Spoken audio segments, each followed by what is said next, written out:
My name is Rashid Khalidi. I'm the Edward Said Professor of Modern Arab Studies at Columbia University. I've been teaching here for a total of 22 years. When I was a student back in the 60s, we were told we were led by a bunch of outside agitators, by politicians nobody remembers the name of today. We were the conscience of this nation when we opposed the Vietnam War and racism back in 1968 and 1969 and 1970. The Vietnam War stopped because the people opposed it, and the people who led that were students. And the students who led that were here at Columbia and at Berkeley and a few other campuses on this fair Turtle Island. Students have been on the right side of history at Columbia and at other universities ever since the 1960s. We today honor the students who in 1968 opposed a genocidal, illegal, shameful war. Columbia University honors them. They're on the Columbia website. You can check it out yourself. 1968 is commemorated. One day, what our students did here will be commemorated in the same way. They are and they were on the right side of history. And that will go down in history. That when the change finally came, and finally the American people who have already opposed this war, who've already opposed this genocide, are able to force their craven politicians to stop it, which we can do. The United States is part of this war. Every plane bombing Gaza is an American plane, F-16s, F-15s, F-35s. Every helicopter, Apache, is American. Every bomb drop is American. Those are our taxes. Those are our representatives. Shame on them. And shame on the administration of this university. They will go down in infamy for having done what they did the other night. Today, nobody remembers the names of the administrators and the trustees who ordered the police onto the Columbia campus on 1968.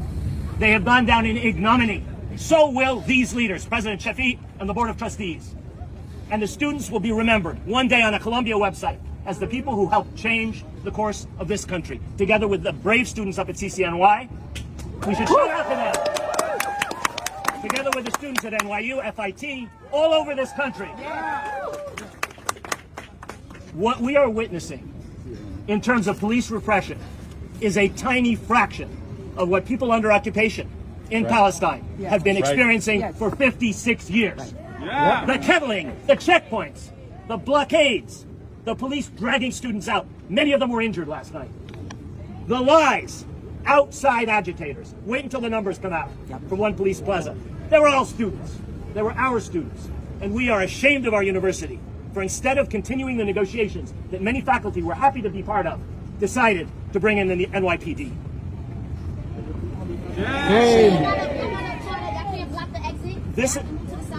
This administration has brought disgrace on Columbia University.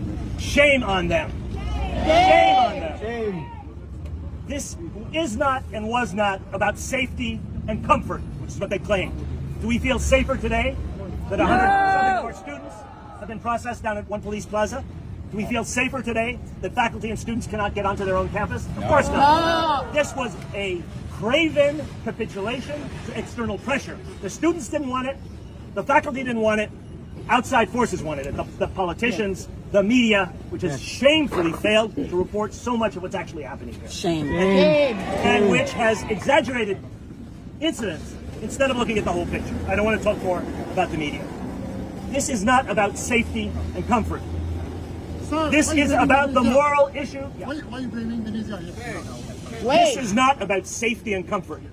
This is about a genocide being carried on with American money and with American weapons against a people that has been living under occupation for generation after generation after generation. That's what it's really about. That's what the students were about, and that's what faculty and staff for Justice in Palestine are about. Why are your supporters trying to block that? We are faculty and staff who believe that our students should be safe. All of our students should be safe. But the right to protest, the right to free speech, and academic freedom, which is being infringed as we speak, university protocols, The arrangements that this university made since 1968 to deal with these things have been swept aside in an arbitrary fashion by this administration in response to external pressures. Shame on this university. I repeat one more time, this is not about Columbia or CCNY or Berkeley or UCLA or any other place where the students have risen up. This is the conscience of a nation speaking through your kids, through young people who are risking their futures, who are risking suspension, expulsion, criminal arrest in order to wake people up in this country. It's absolutely essential. Public opinion is already with us. It's just the politicians, the media, and the trustees and administration of this university who are blind, deaf, and dumb to the demand of a moral imperative coming from our students. Thank you very much.